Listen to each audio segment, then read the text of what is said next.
नमस्कार और स्वागत है। सोचिए हम दिन भर में कितनी बार ये कंपनी शब्द इस्तेमाल करते हैं। मेरी कंपनी, फलाना कंपनी। लेकिन कभी सोचा है कि कानूनी तौर पर है क्या चीज? मतलब भारत में इसका क्या मतलब है? हाँ, ये शब्द बहुत आम है, पर इसका जो कानूनी मतलब है वो अक्सर थोड़ा धुंधला रहता है। बिल्कुल। तो आज हम इसी गुत्थी को सुलझाने वाले हैं। हमारे पास कॉर्पोरेट कानून और कंपनी की विशेषताओं के मूल सिद्धांत से जुड़े कुछ दस्तावेज हैं। हाँ, और इनके आधार पर हम समझने की कोशिश करेंगे। हमारा मकसद है ये समझना कि कंपनी होती क्या है, इसकी खासियतें क्या है और ये क्यों मायने रखती है। और एक मजेदार बात, कानून की नजर में कंपनी एक कृत्रिम व्यक्ति, आर्टिफिशियल पर्सन। हाँ, ये बड़ा दिलचस्प कॉन्सेप्ट है। या फिर इसकी लैटिन जड़ें देखें। कॉम मतलब साथ और पेनिस मतलब रोटी। अच्छा, साथ में रोटी खाने वाले। हाँ, मतलब जो साथ मिलकर बिजनेस करते थे। अच्छा, तो इसे खोलकर समझते हैं। आज हमारा लक्ष्य सिर्फ परिभाषा रटना नहीं है, हम ये महसूस करना चाहते हैं कि कंपनी सिर्फ कुछ लोगों का ग्रुप होने से कहीं ज्यादा कैसे है। सही कहा, ये एक कानूनी रचना है जिसकी अपनी पहचान है, अपनी ताकत है। तो सबसे बुनियादी सवाल, कंपनी है क्या? सीधी भाषा में कहें तो कुछ लोग मिलकर बिजनेस चलाने के लिए एक कानूनी संगठन बनाते हैं। बिल्कुल, और भारत में ये कंपनी अधिनियम 2013 के तहत बनता है, रजिस्टर होता है। और कानून क्या कहता है? आपने बताया धारा 220। हाँ, धारा 220 बहुत सीधी बात कहती है। कंपनी का मतलब है इस अधिनियम या किसी पिछले कंपनी कानून के तहत निगमित कंपनी। Incorporated company. बस इतनी सी बात। परिभाषा तो इतनी ही है, लेकिन इसके पीछे का जो आइडिया है वो क्रांतिकारी है। कानून एक कृत्रिम व्यक्ति बना रहा है जो उसे बनाने वालों से अलग है, बिल्कुल अलग। जैसे Reliance, Tata Motors, Infosys, HDFC bank, ये सब अपने आप में कानूनी इकाइयां हैं। और यहीं से कंपनी की मतलब असली कहानी और उसकी दिलचस्प विशेषताएं शुरू होती हैं। सबसे पहली और शायद सबसे अनोखी बात तो यही है, कृत्रिम कानूनी व्यक्ति, आर्टिफिशियल लीगल पर्सन। हम्म। यहाँ दिलचस्प बात यह है कि ये हमारी तरह हाड़ मास का इंसान नहीं है। जाहिर है। इसे कानून ने बनाया है कागज पर। इसका वजूद सिर्फ कानून की नजर में है। अच्छा। लेकिन मजे की बात देखिए, ये अपने नाम पर प्रॉपर्टी खरीद सकती है, बैंक अकाउंट रख सकती है, कॉन्ट्रैक्ट कर सकती है। और केस भी कर सकती है, या उस पे केस हो सकता है? हाँ बिल्कुल, मुकदमा कर सकती है और इस पर मुकदमा हो भी सकता है। हाँ, ये खुद साइन नहीं कर सकती, तो इसके लिए डायरेक्टर्स या ऑफिसर्स होते हैं, इंसानी एजेंट। और इसी कृत्रिम व्यक्ति वाली बात से जुड़ा है इसका सबसे शक्तिशाली सिद्धांत, पृथक कानूनी इकाई, सेपरेट लीगल एंटिटी। एकदम सही। इसका मतलब है कि कंपनी अपने मालिकों से, मतलब शेयर धारकों से बिल्कुल अलग है। बिल्कुल जुदा। कानून की नजर में कंपनी अलग, मालिक अलग। यहाँ बात वाकई दिलचस्प हो जाती है अगर आप सोचें कि इसका असल मतलब क्या है। हाँ, मतलब अगर वो अलग नहीं होती तो हर बार मालिक बदलने पर शायद कंपनी का नाम बदलता, कॉन्ट्रैक्ट नए सिरे से करने पड़ते, और सबसे बड़ी बात, जिम्मेदारी की। अच्छा। इसी सिद्धांत को पक्का करने वाला एक बहुत बड़ा केस है, इंग्लैंड का 1897 का, सैलमन बनाम सैलमन एंड कंपनी लिमिटेड। हाँ, ये नाम सुना है। क्या था इसमें? मिस्टर सैलमन थे, जूते बनाते थे। उन्होंने अपना अच्छा खासा चलता बिजनेस अपनी ही बनाई एक कंपनी को बेच दिया। ज्यादातर शेयर उनके पास, बाकी परिवार के पास। ठीक है। फिर कंपनी मुश्किल में आ गई, दिवालिया हो गई।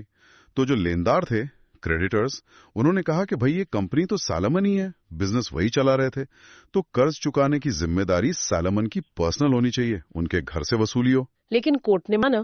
कोर्ट ने, खासकर हाउस ऑफ लॉर्ड्स ने कहा नहीं, एक बार कंपनी कानूनी तौर पर बन गई तो वो बनाने वाले से अलग है। कंपनी के कर्ज कंपनी के हैं, सैलोमन के नहीं। अच्छा। सैलोमन की जिम्मेदारी सिर्फ उनके शेयरों पर जो बकाया रकम है उतनी ही। इस केस ने कॉर्पोरेट कानून की शक्ल बदल दी। वो जो कंपनी का पर्दा होता है ना, कॉर्पोरेट वेल, वो यहीं से मजबूत हुआ। वाह, मतलब ये सिर्फ किताबी बात नहीं, इसने तो लाखों बिजनेस ओनर्स को एक तरह की सुरक्षा दी। तो अगर हम वो 5 दोस्तों वाली सॉफ्टवेयर कंपनी का उदाहरण लें, कोडनेस्ट टेक प्राइवेट लिमिटेड। हाँ। जैसे ही वो रजिस्टर हुई, कोडनेस्ट टेक एक अलग कानूनी इकाई बन गई, उन 5 दोस्तों से अलग। एकदम सही। और इसी अलग इकाई होने का एक सीधा नतीजा है अगली खासियत, शाश्वत उत्तराधिकार, परपेचुअल सक्सेशन। अगर हम इसे बड़ी तस्वीर से जोड़ें तो ये लॉजिकल है। अगर कंपनी सदस्यों से अलग है तो सदस्यों के आने जाने मरने से कंपनी पर क्यों फर्क पड़ना चाहिए? सही बात है। शाश्वत उत्तराधिकार का यही मतलब है।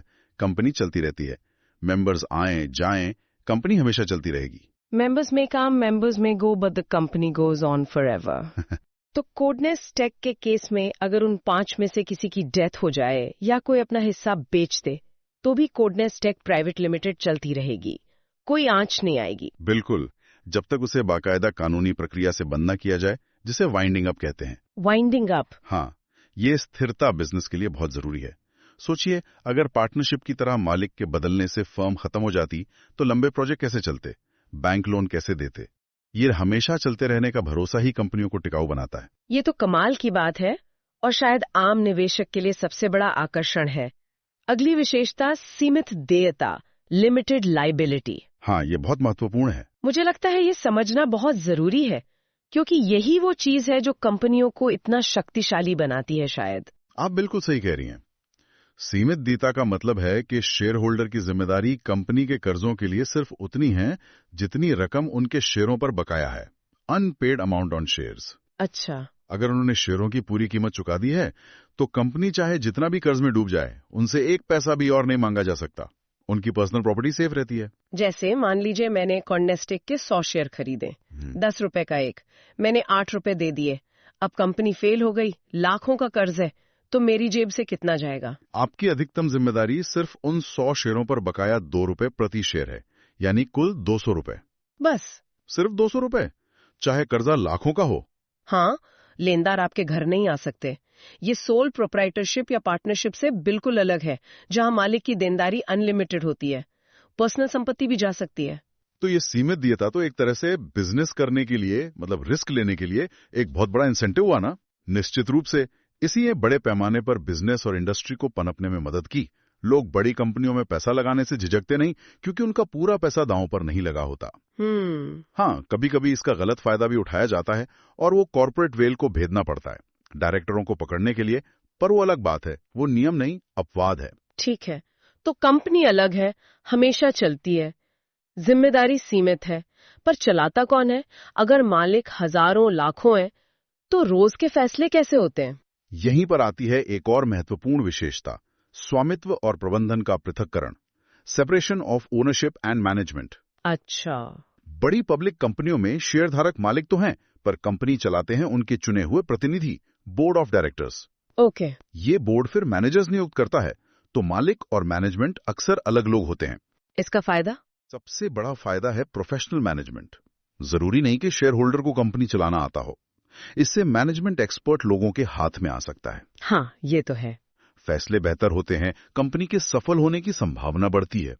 हाँ, एक एजेंसी प्रॉब्लम भी आती है कि मैनेजमेंट किसके हित में काम कर रहा है, पर उसके लिए कॉर्पोरेट गवर्नेंस है। अच्छा, अब एक और बात, अगर मैं कोडनेस्टेक की एक शेयर होल्डर हूँ, मुझे पैसे चाहिए, तो क्या मैं अपने शेयर बेच सकती हूँ? यहाँ आता है अंशों की हस्तांतरणीयता का सिद्धांत, ट्रांसफरेबिलिटी ऑफ शेयर्स। लेकिन इसमें पब्लिक और प्राइवेट कंपनी का फर्क है। क्या फर्क है? अगर कोडनेस्टेक पब्लिक लिमिटेड होती तो शेयर स्टॉक एक्सचेंज पर आसानी से बिक जाते, लिक्विडिटी होती। लेकिन ये प्राइवेट लिमिटेड है, तो इसके शेयर ट्रांसफर पर कुछ पाबंदियां हो सकती हैं। पाबंदियां? कैसी? वो उसके आर्टिकल्स ऑफ एसोसिएशन में लिखी होंगी, कंपनी के अंदरूनी नियम, जैसे शायद पहले मौजूदा शेयर होल्डर्स को ऑफर देना पड़े या डायरेक्टर्स की मंजूरी लेनी पड़े। तो आर्टिकल्स ऑफ एसोसिएशन एक तरह से कंपनी का संविधान हो गया, अंदरूनी कामकाज का। बिल्कुल ठीक। मेमोरेंडम ऑफ एसोसिएशन के साथ ये सबसे महत्वपूर्ण दस्तावेज हैं। अच्छा, अब ये सब जुड़ा है, पैसा कहां से आता है बड़े प्रोजेक्ट्स के लिए? हाँ, यहीं पर आती है पूंजी जुटाने की क्षमता, कैपिटल रेजिंग एबिलिटी, खासकर पब्लिक लिमिटेड कंपनियों की। सही।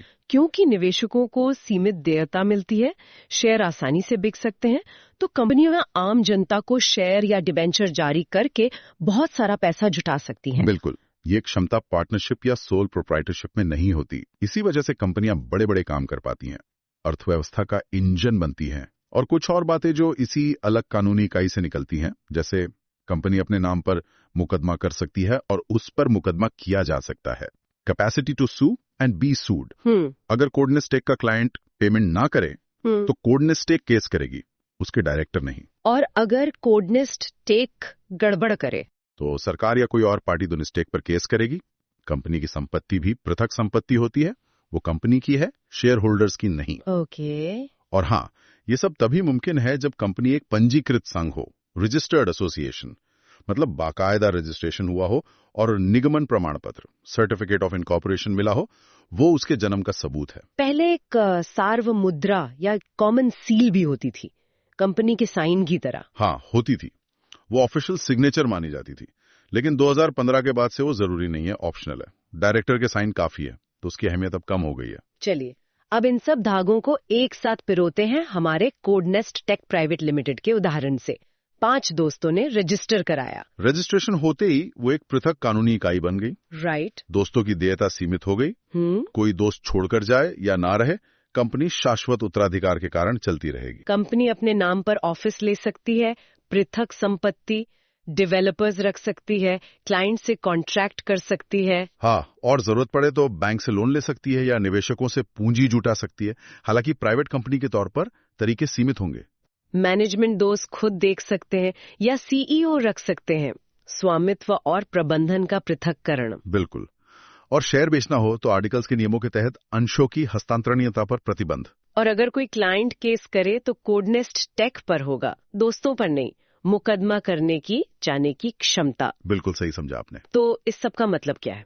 इसका मतलब ये है कि कंपनी सिर्फ बिजनेस करने का एक तरीका नहीं, बल्कि कानून का बनाया हुआ एक बहुत शक्तिशाली औजार है। हाँ। एक कृत्रिम कानूनी शख्स जिसकी अपनी पहचान है, जो बनाने वालों के बदलने पर भी जिंदा रहती है और जो मालिकों को सीमित जिम्मेदारी का वो सुरक्षा कवच देती है जिसने दुनिया में व्यापार का नक्शा बदल दिया। इन विशेषताओं को समझना सबके लिए जरूरी है, चाहे कोई बिजनेस कर रहा हो, नौकरी कर रहा हो, इन्वेस्ट कर रहा हो या बस एक जागरूक नागरिक हो।